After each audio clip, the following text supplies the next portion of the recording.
Get it, friends. Listen again to our legends of the Bionicle. In the time before time, the Great Spirit descended from the heavens, carrying we, the one called the Matorans, to this paradise. We were separated and without purpose, so the Great Spirit illuminated us with the three great virtues: unity, duty, and destiny. We embraced these gifts, and in gratitude, we named our island home Matanui, after the Great Spirit himself. But our happiness was not to last, for Matanui's brother, the Makuta, was jealous of these honors and betrayed him, casting a spell over Matanui, who fell into a deep slumber. The Makuta was free to unleash his shadows, and unleash them he did. That was the opening line to the Bionicle Mask of Light movie that came out in 2003. And as of with that opening statement, hello, welcome to episode 25 of the Scaleless Podcast. And today's theme, we're actually talking about a specific Lego theme that I love dearly and cherish ever since I first got into it very when I was young. About maybe 6-year-old when it got released. And that theme specifically, I'm sure you guys heard about it before, is called Bionicle. And basically it is the one toy line that I still cherish a lot to this day that I think doesn't get the props that it should be given throughout the entirety of post-release, as well as like its post-gratitudeness, if anything. Like, the fandom for this like toy line alone is still strong, even though if you don't think about it too as well. But people like, even me, like just nostalgic over just the toy line alone, because it's so unique to the rest of the Lego brand, and the fact that it's really hard to describe it, and especially how to like be really into it unless if you kind of grew up with it along the time. You can probably kind of get like a think of look about it if you look up on like the history of Lego and stuff like that too. But there's so much to talk about this like toy brand that it's hard to think about, even going from the very beginning too as well, especially from how it got started, how it's went through the years, and then like its post end too as well. But I'll tell you a little bit of the of kind of like a little bit of history on it. That will start back in the day before in the mid to early late 90s, that the Lego company, if everybody kind of like if you're listening to this and you kind of like know about Bionicle and kind of know about the history about it, you kind of will know about the general gist of it, but I'm giving you a general timeline. So the Bionicle wasn't first made until, or first released until 2001, but before then there was actually a toy line called the Slizors, which was basically on its own Technic pieces that was basically kind of like robotic vehicles, sentient, I would say. And they actually like try making story out of that too, and making its own collectible thing too as well. And this was also during a time where Lego itself was having very much trouble with its own company, that they literally were close to being bankrupted at the time too as well. So that's why like Slizors came out. They're trying to get their own brand, like their own type of like of properties, IPs and stuff, instead of like borrowing like from Star Wars and like other stuff like that too as well. So they went and made Slizors, but they didn't see much of it. And then they go ahead and basically started making a new brand for kind of semi like younger to older kids. I want to say like maybe teens, preteens area. And Greg Farsty and why am I missing somebody? There's one other one I can't remember. But him and one other person co-created ironically, the very first iteration of a Bionicle, which is called Bonehead of Voodoo Island, which is very interesting on it, and it's like very interesting designs too as well. So basically, when they first made that one, they started getting prototypes. They even did that, and the story about it is pretty interesting too as well, because Greg Parsty talked about like his inspiration for the whole story of the whole Bionicle series, and it really puts into perspective like, wow, that's actually a really like a pretty cool way to make that idea, and it kind of also like puts in a little bit more like thought into like, wow, okay, I kind of didn't think about it until like just saying at that point. So basically, they went and made the first like set. They kind of teased it out, and of course, as I told you in the beginning prologue, that they first start off releasing basically Matarans and these older beings. Matarans are kind of like a smaller, almost seem like childlike bodies, if anything, kind of like more like I guess you can say children at that point. And then the Taragas, which were basically the older, like wiser generation from before, too as well. It's almost like the grandparents and stuff like that. And basically, it kind of started off with that, and then it was they released the Matarans, Taragas, and then they also started releasing the Rahis, which were basically the monster or animals equivalents of our world at this point. And they were teasing it so much, and they were even giving like some background and stuff too. And it wasn't until I don't remember when part of the year that they finally show the main toy line that everybody got into, which was the Toas, which are these warrior beings that came from the sky, and these almost like capsule like pods that they came onto the island and came to help out the Matarans and Taragas from the Makuta, which is that's their only objective that they know of at this moment right now. So they went through all that. They went and fought the Makuta. They actually saw a glimpse of him when they're in the Toa form. They fought the Boroks. They fought the Borak Cows, which led them to fight against the Borak Cow Queens. And then once they defeated them, then they got submerged into Protodermis, which at this point nobody in that universe knew what it was, but they knew that like it was definitely dangerous at that point. But once the Toa Nuas actually got submerged into these Protodermis liquid, they somehow managed to become even more powerful than before, arming with new masks, new armors, and new Toa tools as well. Which then they started going after like different stuff, which was what was it? I think because was it one of the appeals too of a Bionicle 2 was that the very early on it was more of a collecting thing too as well. So there was like collect these masks, like different masks that the Toas can use, because like each Toa has their own like mask, like unique masks to them, but they can also collect their own like a brothers and a sister mask that's found on the island of Matanui, and they actually can infuse it with their own mask and gain access to their brothers and sister powers too as well.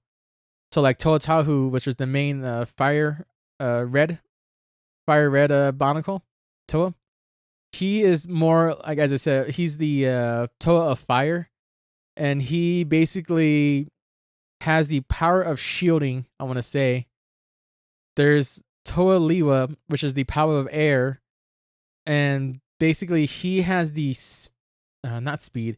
He has the ability to fly in the air as his own.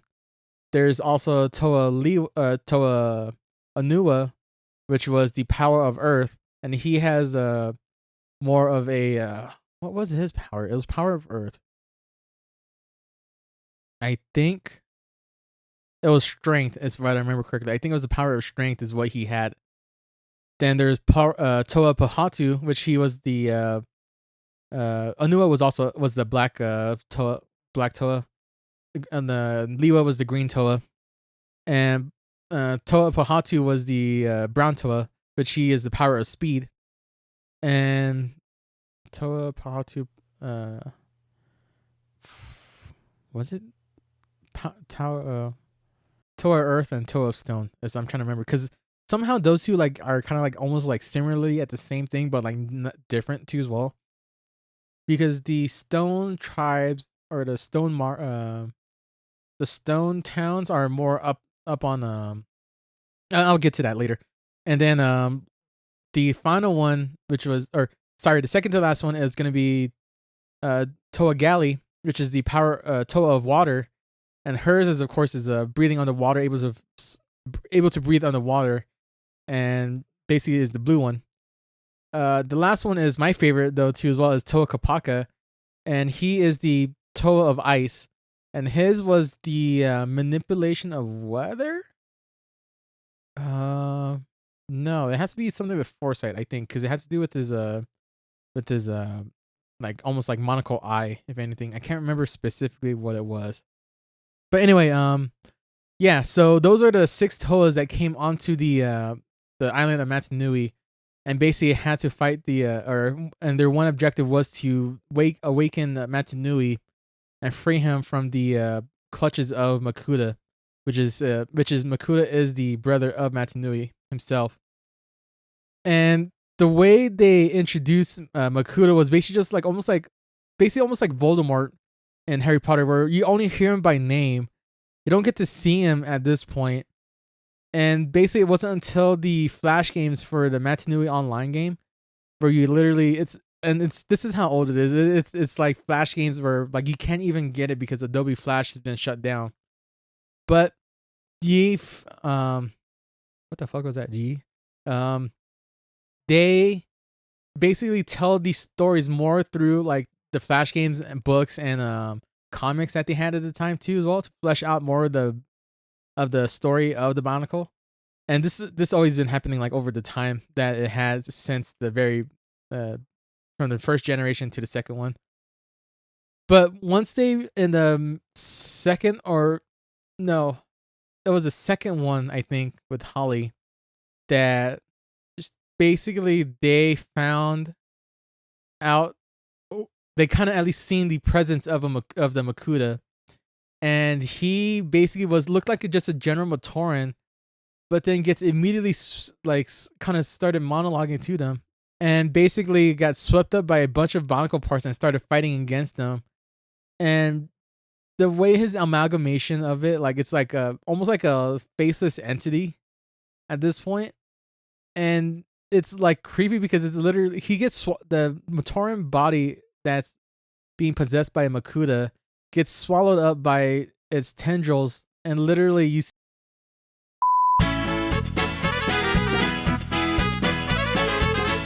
let's see. I'm gonna have to go back a little bit. So the Makuta basically possessed this. I don't know if it was a random Matoran that he managed to get possessed, or if it was just like a body that he made. But he talks about saying like because since he is part of the creator of the great being, which is Matanui, basically he took this Matoran body, gets sucked up into a sphere, and basically you see his mask, no other pieces, just his mask flying and still talking to him. And basically you just see a bunch of Bionicle parts, and then slowly after he gets done talking to the Toas, he literally disappears into the void. And then well, it was some sequence like that too, if anything, because the Toas had to combine their elemental powers to actually go ahead and fight, or at least fight that version of the Makuta, which then like they managed to stop him. And basically just that's very very very like brief on like only of one section of the series at this point. And each year always had its own like storyline, had its own like as I said, its own within story, had its own product line for that year.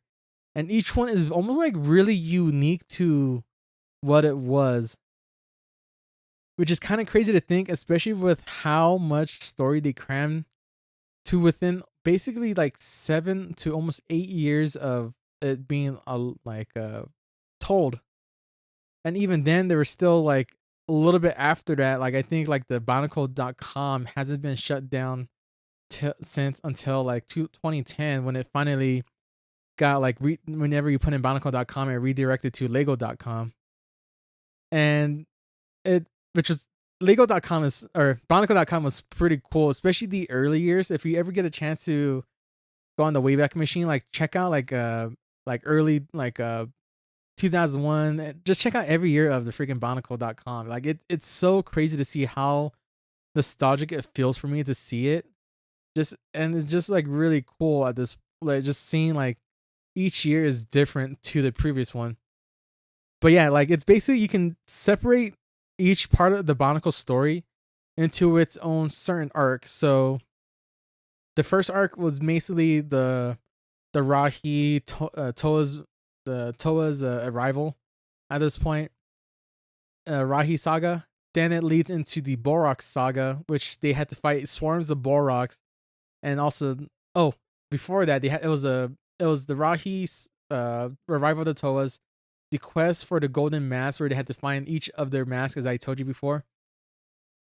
Because like once they gather all the masks, then their mask becomes golden, which then they have proof that they have all the mask power. Then it goes to the Borax saga where they have to fight these swarms of Borax to stop it because the Borax are basically like mindless controlled beings, which surprising revelation. I think they're old AV Matorans later on, which is a whole nother thing. But they were basically programmed to cleanse Matanui for some reason, which they don't know at the time, like why they are cleansing the whole island of Matanui at that point too as well. And then after that, once they defeated the Borax, then the Bioracal version, which is the more stronger, more elite version of the Borax, came because they went to find the Toa's elemental stones, and basically trying to bring them back to revive the Borak queens that the Toas went and destroyed in the previous, or entrapped in a solid protodermis like prison cell, basically at the end of the Borak saga. Once that one got done, and then they overloaded the Borak cows with their own elemental powers. Then it goes into the period of peace and harmony in between then, up to basically which is where the Mask of Light is the movie came from in 2003, which was the quest of the seventh Toa, and that's when they fought the that's when they find out who the seventh Toa is.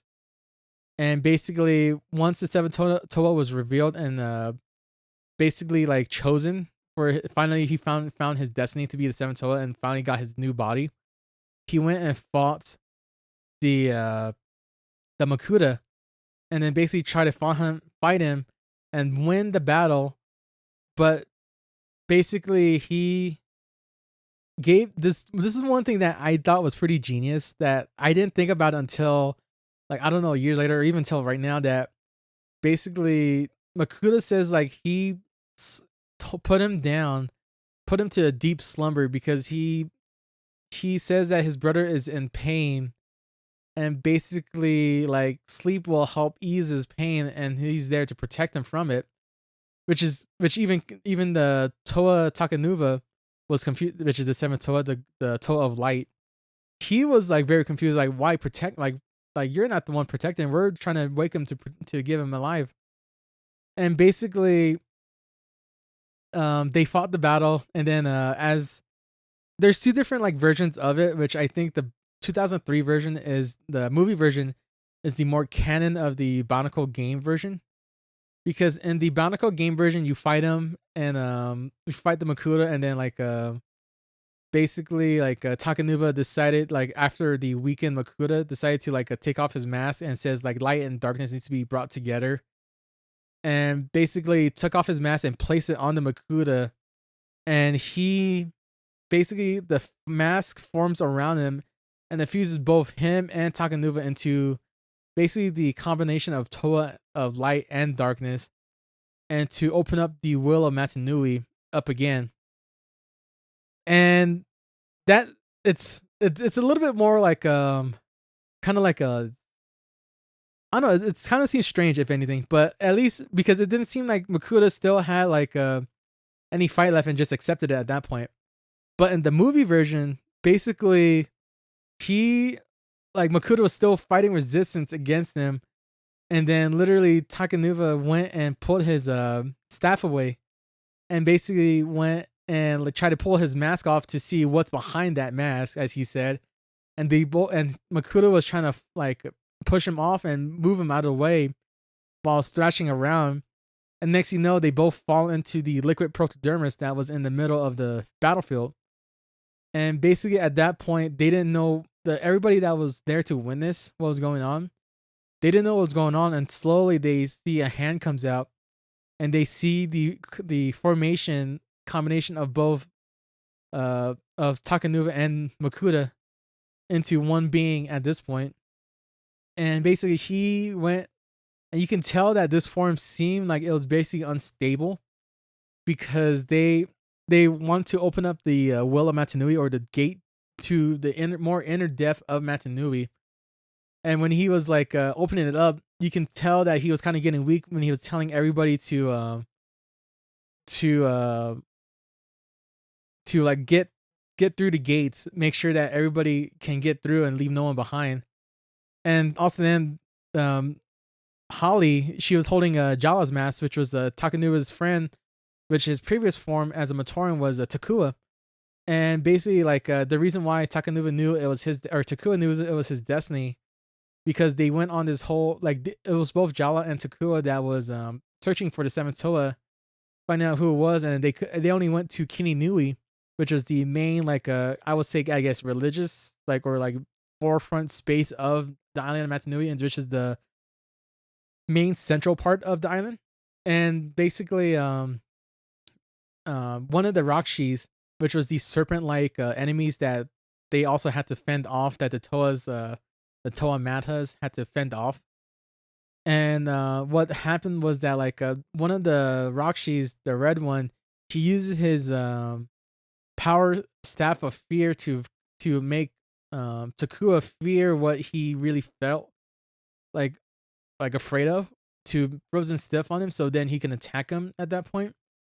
And then Jala went up and grabbed the Rakshi staff fully, like with no like filter or anything like that too, which drained his life at that point. And then Takua like saw that, went to him, and literally that's when Jala told Takua like, you know who you are.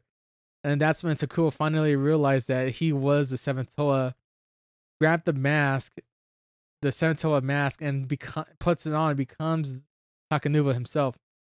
So that leads up to like what I said, like to Holly holding Jala's mask. And then basically the Makuta, or the mixture of the two, Takanuva, I don't know. I need to figure out what the heck the name is for that one. But Takanuda, they went and basically told her to stop, hold for a little bit.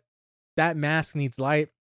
Grabs the mask, puts it on the ground, and use whatever life force he had, at least in that form, to basically bring that mask back to life, and basically like regain, because of light and darkness kind of only being a mixture of together, of like being almost like a creation at that point, like able to create like stuff. So he or bring back from death basically at that point, and managed to bring Jala back to life at this point. And then they both, Holly and Jala, ran away because that was the last of his life, which then ended up crushing him with the huge stone wall that was brought to there. And then basically it was like both Jala, like literally after he got crushed, he went and told him like to get out of there, but then the only thing that came out was his mask. And basically at that point, he they saw that Toa was a Taraga Bakama, saw that, grabbed his mask, and then ushered basically like and the Toas like decide to like they decide to like because they were still within the sanctity of Matanui, with Protodermis and stuff like that too, that they decided to bring him back and everything too because he showed his true um, followings of Matanui. And basically, like the Toas went and grabbed arms together, along with the Taragas, and then he ushered Holly to Unity symbol, and then ushered Jala to the Duty symbol, because both Holly went and managed to unite everybody to bring them to the to Kininui to actually get everybody back together. Jala fulfilled his duty to help Takua find out where the Seven Toa was and help him with finding getting the, as I said, like his duty to help find the Seven Toa. And basically he puts the mask, Takanua's mask, into the middle point, which was destiny, which were, of course, Jala found his destiny of being the Seven Toa and being the one to help start awakening the great spirit of Matanui. Which then slowly, because after Wakama put the two Matorans onto the smaller circles, they started glowing, and then once he put the mask on, it glowed too as well. And you can see that like it started spinning and then goes up in the air, and then basically it starts circling around, and then you can see it goes first to the Matoran version, and then it goes to the Toa version, or to his current version, the Toa Takanuva version. And then basically at that point, then they managed to follow through the cave system that they went into, and they found a new home from Matanui, which ended up being the old home of Wakama, which was Metro Nui. Which, it's crazy to think that I spent this much time just only explaining the first 3 years of Bionicle, and it's crazy. See, this is why I love Bionicle, because this is the one subject I probably can talk so much about. I can talk so much about the story. I can talk so much about like the products and stuff like that too. Or this was just the story alone, and it's just so cool. I just love this fucking franchise so much. But the one thing though too, like what really got me in was the Lego Bionicle Technic pieces itself, and I still remember early on, like the McTorrans, which was the McDonald's toys that they had, which was the McTorrans, like where you get from the Happy Meals and stuff like that too as well. So those ones were like given as Happy Toys or Happy Meal toys, and these things do go a lot because since they are Happy Meal toys, they don't come out anymore anyway too as well. So, and especially if they're sealed and everything, they go on, like all these Bionicle stuff, like even if you find mint condition stuff, really do go up in price from like what they originally were selling at. Like I think the original toe was, I think if you get a full set, I think that's sealed, I think it's like about like $100, like at least over $100 at least. Because each canister is at least, I think, maybe like within like $15 to like $25 each, depending on like what type of canisters you get. But if you get the full set, then you're so good. Then you manage to get the holy grail of it. But I still remember to this day actually going to Costco with my parents, and I still remember the 3-packs that Costco had of the Toas, and there's 2 different versions, of course, of it. That because the reason why they had 2 versions of it with the 2 sets of 3, of course for collectability, of course, but also then the fact too that like what makes Bionicle, at least to me, is unique as well, because of not only it's a Lego Technic brand, so it's its own separate thing from the Lego bricks, but it's also more, as I said, technical, but also it's like more like posable, if more like for creativity that you can do at this point compared to like Lego bricks. So like you can make basically like monsters, you can make people, you can make like buildings and stuff like that too, vehicles and stuff like that. And it's just, and what's the one cool thing too, that it makes it like they make it to where like they ring true to the Lego brand of its quote saying play well and its creativity. That like with the 3 Toas, there's a thing called the Toa Kaitas, which is basically the formations of the three Toas into one super being. And basically, of course, the two Kaidas, one of them was with the Toa Tahu as the lead like mask user on that one, and the Toa Liwa as the mask leader as the other one. And basically, like it's basically a formation of all three of them. And apparently, in the lore, that like it's actually very straining on them too as well. Like even though it gives them immense power, and for them to do that, it strains on them because it's basically like combining like all their like mental and souls into like one single being. And if somebody starts like kind of wavering or the connection isn't as strong, then they'll break apart and reform back into their original selves at that point. Which I'm sad that that they only did it for like this year, for that like basically part of the year at that point. And basically it's just a cool concept at that point, that like you could combine like pieces together, combine characters together to make into one being at that point, because they also did that too with the Matorans as well. There is an actual Matoran Kaida as well too. So, but yeah, that the pieces alone was so cool, and I'm sad that I was never I lost my pieces. I lost a lot of pieces over the years, and then I never took care of the pieces as well too, especially like later on when I was like like a preteen and everything like that too as well, because I was a little bit destructive with them. But the pieces that I still do have that is still from back in the day, like hell, I even still have the like, I still have like, I think the base structure of the Toa Takanuva's like a set, which is basically come with Toa Takanuva and the vehicle that he built out of the rock she remains, and basically had it like, and this was back in 2003. I still have the at least the main part of it, which I use like for like making my own different vehicles and stuff like that too as well. But I do remember having all six of them at one time, and even like combining them together to like one big being, as I said, with the Toa Kaidas.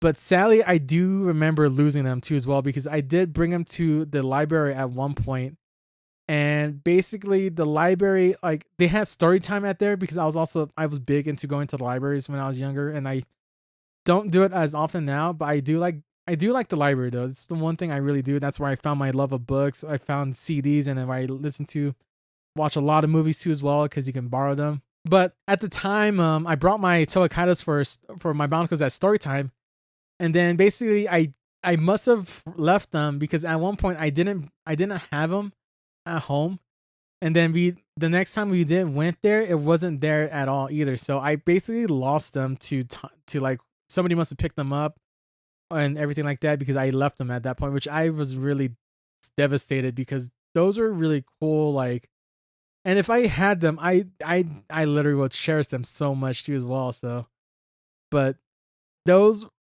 the first couple years were so cool. Like they're literally probably the one thing I still remember the most, as well as the Bionicle movie. The Bionicle movie was basically, I still remember when we first got it, my mom surprised me with it. And it was such a really, really cool movie, because also it was the first time we ever heard voice acting, or there's actual voices to the characters themselves. And I was so surprised about that too as well. And I still remember there's still certain parts of it that still kind of makes me at least chuckle a bit, that I laughed so much as a kid.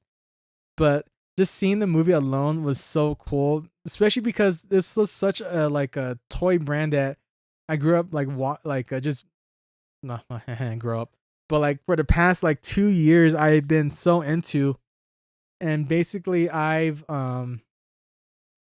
basically really love the story of it. I never read the books or comics till way later on, like till after the whole series was done.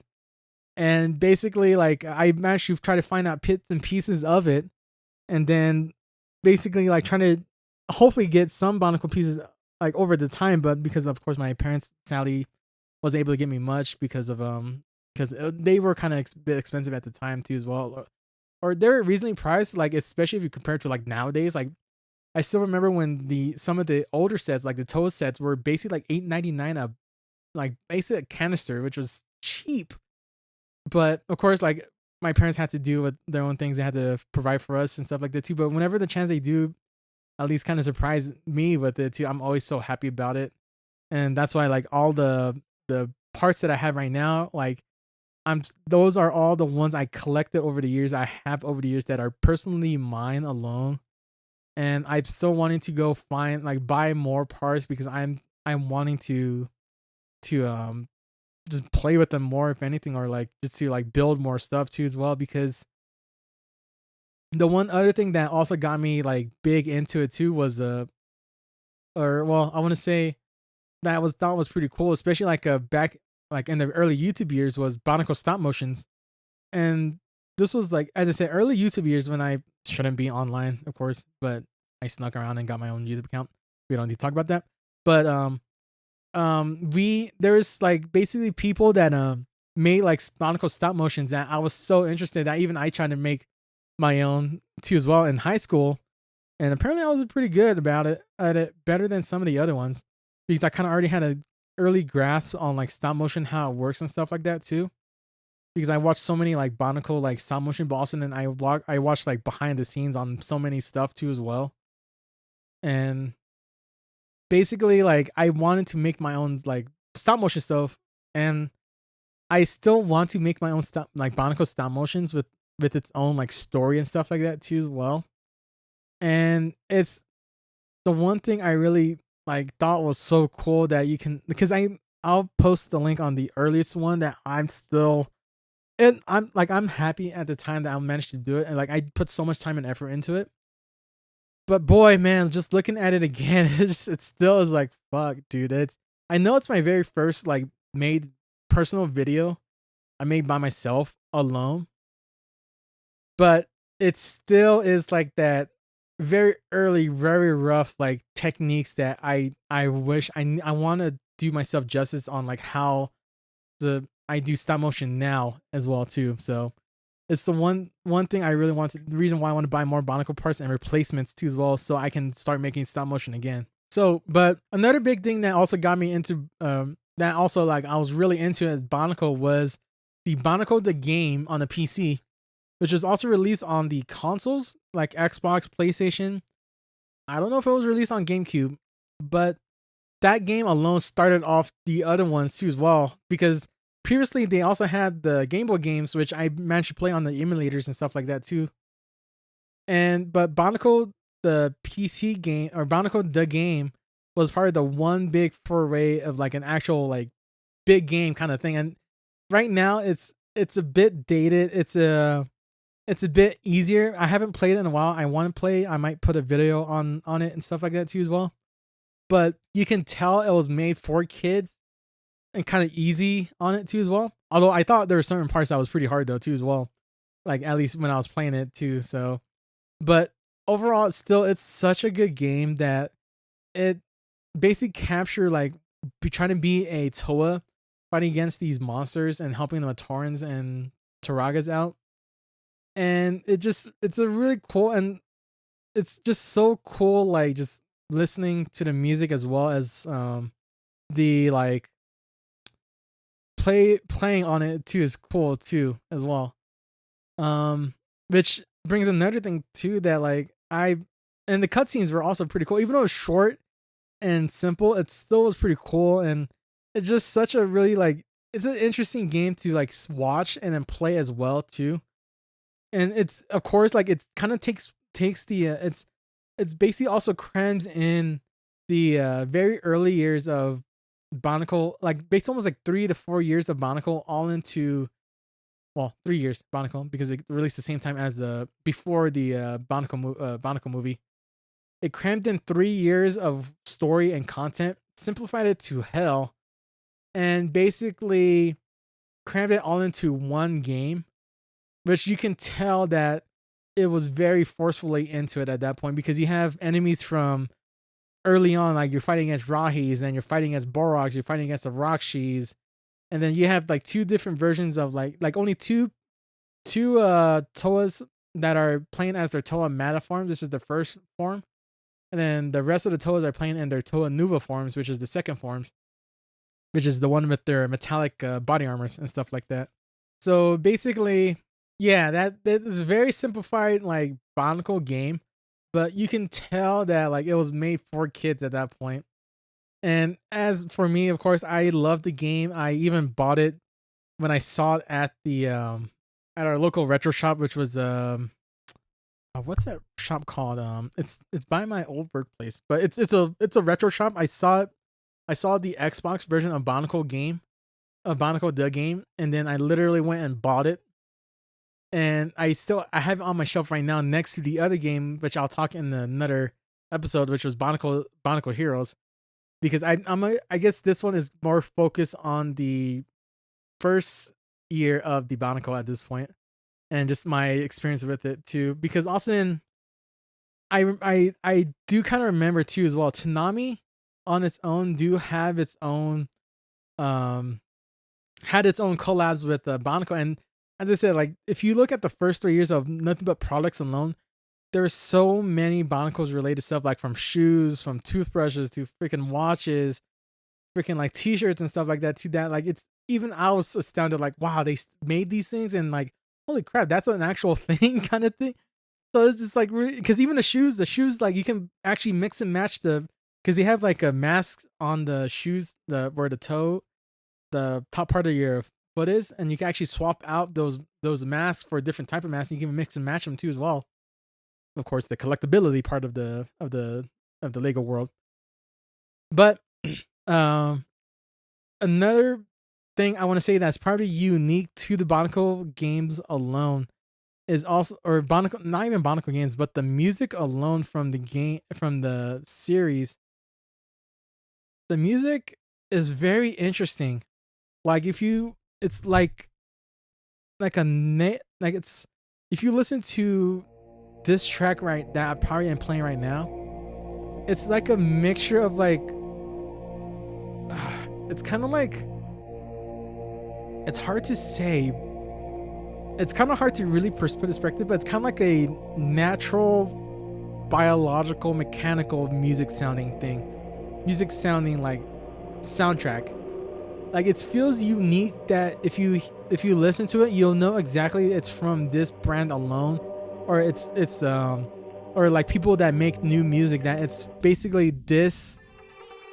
You can tell it's made to homage this property alone, which is literally the craziest thing that like it's based almost like its own like I don't know, it's the one thing I'm glad that people can like attribute this type of music to this property, because it's unique sounding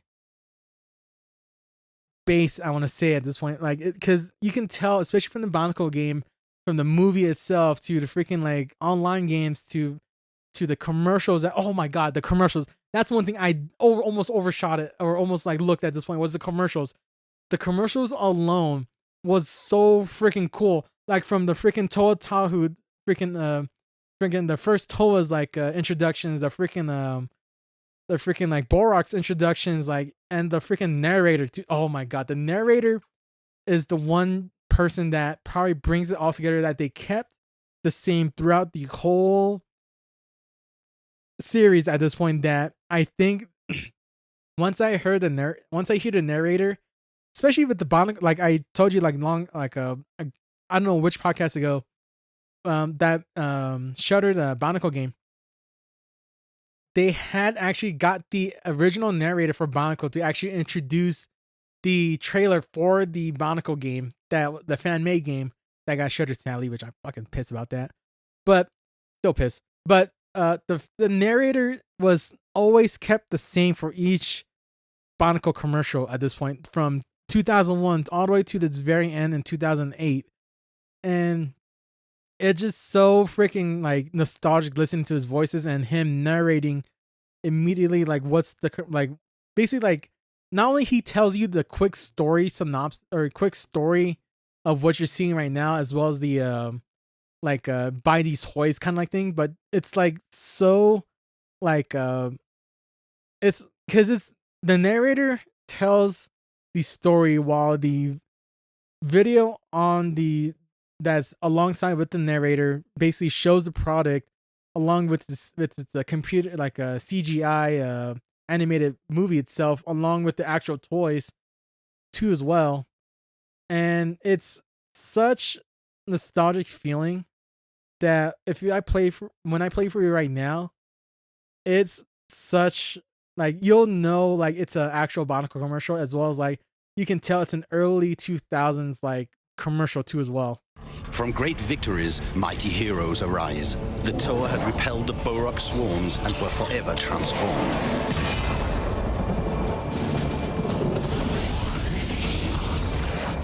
The Toa received masks of greater power, improved body armor, and new enhanced tools giving them surprising dual-action abilities. Toa Nuva. Bionicle. Each set sold separately. But I think that's probably the one thing I mostly really enjoyed from Bioncle was always watching the commercials, which is the reason why I wanted to get those toys too as well. But also then, like as I said too, that it's not only it's like the story was being told, like if you couldn't get like through the comics and books and stuff too, the commercials themselves will literally tell the story of the Bionicle at this point. Because even in I'll play it later on in or in the episode when it does come to it in 2006 or 7. Bionicle or the Lego company made a short synopsis video of the Bionicle from up to 2001 till when it was released, and it's such a good one, along with the narration too as well. And I love the original one because it's so cool because it shows all the commercials over the time too as well of it. But someone made a fan made version of it or made their own version of it that incorporated all of the other properties. So like the fans games, the fans videos that they made of it, and then even the movies themselves too as well. And basically it's just so cool at this point, like just watching that again too as well. But this was the first 3 years was the very critical foundations of Bionicle, which is basically known as the Matanui era. At least to me it is. It's called the Matanui era for me. And because it takes place all on the island of Matanui before they go into the next section, which is basically was known as the next 3 years was the Metro Nui era, which was basically more of a flashback to it. So because it's basically telling the prequels of what happened from the before the Toa Matas came along.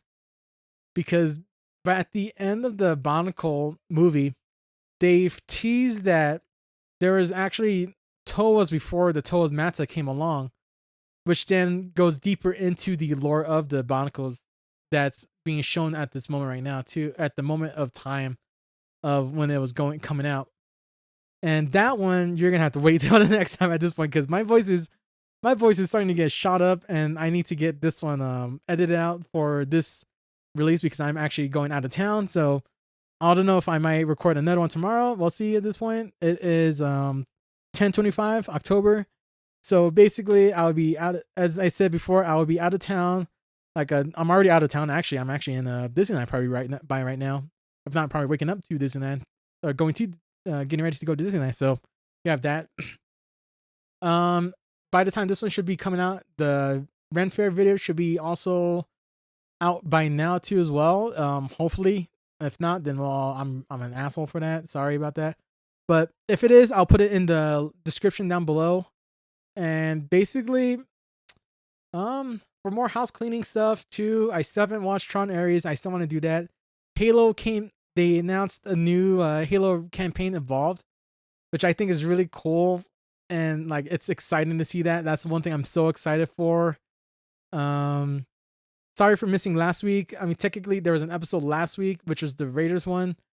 So that one I couldn't, and I'm still pissed about the Raiders. So even though I'm going to bring in the Raiders hat because it actually does fit snugly on my head for the so I can actually start recording stuff on it when I go out to Disneyland and stuff like that too. But other than that, I think this is the end of episode 25. Thank you for listening to me ranting about only the first 3 years of Bionicle out of the 7-8 years that freaking. And as I said, we still haven't reached the like favorite parts of Bionicle that I have talked about that I really love too as well, and especially in terms of storytelling too as well. Like there's so much to storytelling that is to come at this point, and also then like even my own experiences at the time too as well, like and it's just so cool at this point. But that'll be waiting in the next episode, which we'll be talking about the Metro Nui era and maybe a little bit into the Void Nui, depending on how much I talk into it with the story and stuff like that too. Also, this was the time where freaking Bionicle literally saved Lego's ass too, and got them from out of bankruptcy too. Never forget about that. Lego got saved by Bionicle, and yet they still don't get the respect that they deserve. So I'll tell you that much though. But basically, thank you for listening to episode 25. Hopefully that I'll see you next time, or at least listen to me next time. But hope you have a good morning, good evening, good afternoon, and a good night. See you around. I'm not